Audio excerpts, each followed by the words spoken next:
महाराज जी, भगवान पर पूरा विश्वास, इसका क्या तात्पर्य है?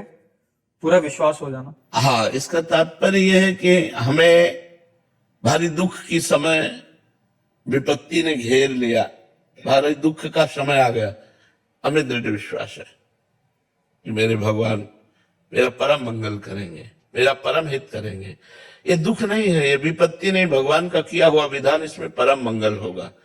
जैसे एक श्री राम नाम के भगत थे, श्री राम नाम था उनका। वो भगवान के परम भक्त थे और निष्काम भक्त थे। तो उनको पहले एक राज कर्मचारी के यहाँ नौकरी मिली।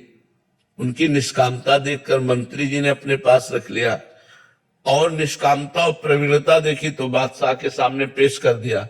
तो बादशाह ने उनको निष्कामता के कारण ही खजांची बना दिया।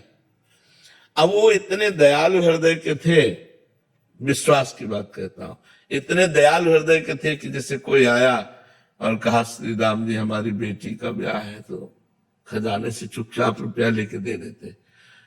कोई बीमार है, कोई गरीब है, कोई भूखा है, ऐसे परेशान लोगों की वो सेवा करने लगे, खजानती थे।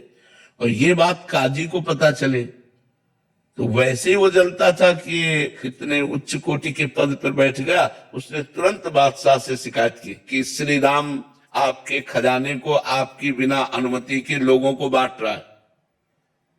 उनको बुलाया गया, तो अब झूठ तो बोलेंगे नहीं।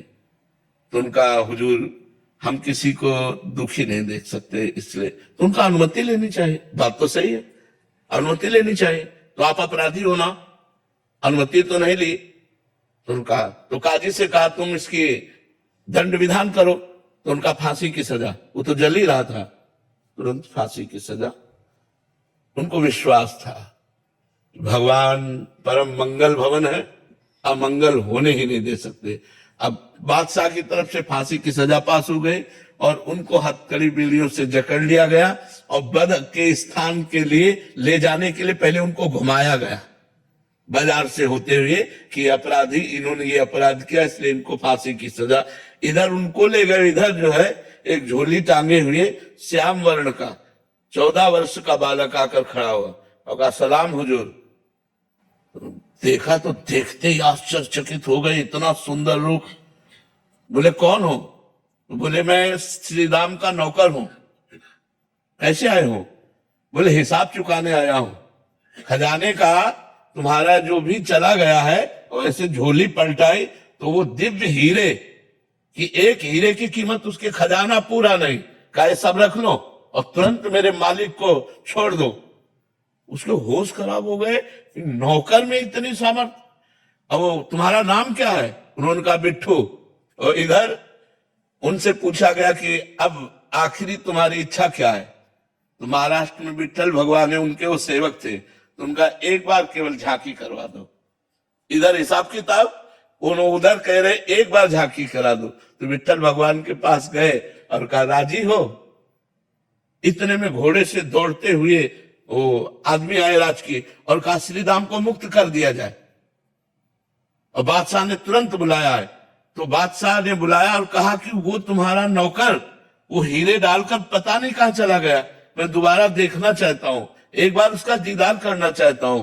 तुम इतने धनी थे, हमें क्या पता कि हम तुम्हारे गुलाम बन सकते हैं। ऐसे हीरे तुम्हारे पास है, तुम्हारा नौकर लेकर के आया, तुम पहले क्यों नहीं बताया? तो उनका हुजूर हम आपके ही नौकर हैं, हमारा कोई नौकर नहीं है, आप विश्वास मान। बोले कैसे विश्वास मान? वो कह के गया। बोले क्या नाम बताया? बोले बिट्ठू।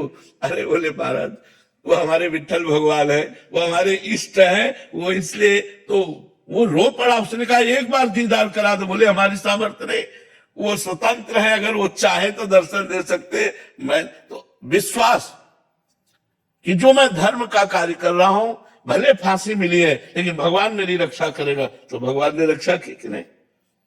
हमारी अंतिम स्थिति तक विश्वास नहीं टूटना चाहिए। एक सांसारिक गाने में भी है, ऐसी शक्ति हमें देना दाता मन का विश्वास। मन का विश्वास, हे भगवान मुझे ऐसी सामर्थ्य प्रदान कीजिए कि किसी भी परिस्थिति में मेरा विश्वास न टूटे, मेरा विश्वास पूरा। जैसे एक जमींदारी पहले चलती थी, तो बड़ा अत्याचार करते थे गरीबों के ऊपर। जमींदार लोग तो एक गरीब केवट था, तो उसने कुछ रुपए अपनी बेटी के ब्याह के ले लिए थे।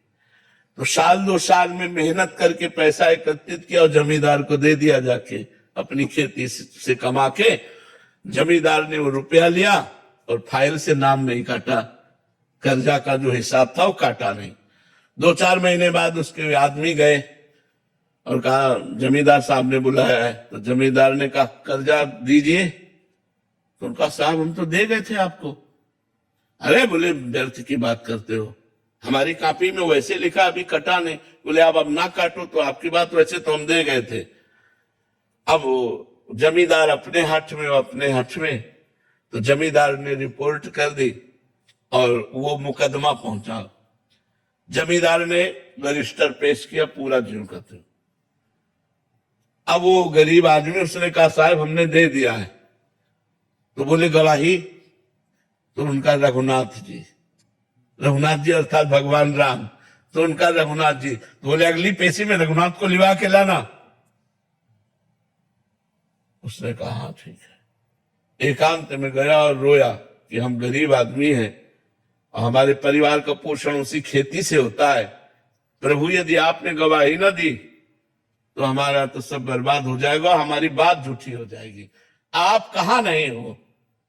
जिस समय वो पैसा दिया था उस समय आप थे, क्योंकि आप सर्वत्र हैं तो आप उस जगह भी थे, इसलिए आपको गवाही देनी पड़ेगी।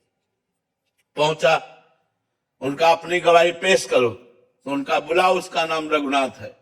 रघुनाथ हाजिर हो।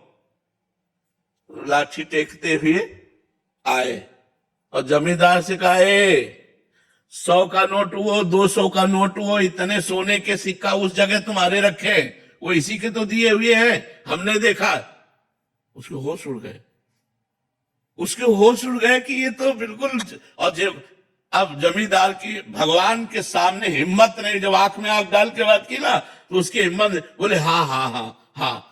तो 420 में जमींदार के ऊपर दंड जुर्माना लगा और वो छोड़। विश्वास कि भगवान है मेरी रक्षा करेंगे, भगवान है मेरा सहयोग करेंगे। दृढ़ विश्वास, किसी भी स्थिति में विश्वास ना टलने पावे, ऐसी शक्ति हमें दे न दाता। मन का विश्वास कमजोर होना, हर स्थिति में भगवान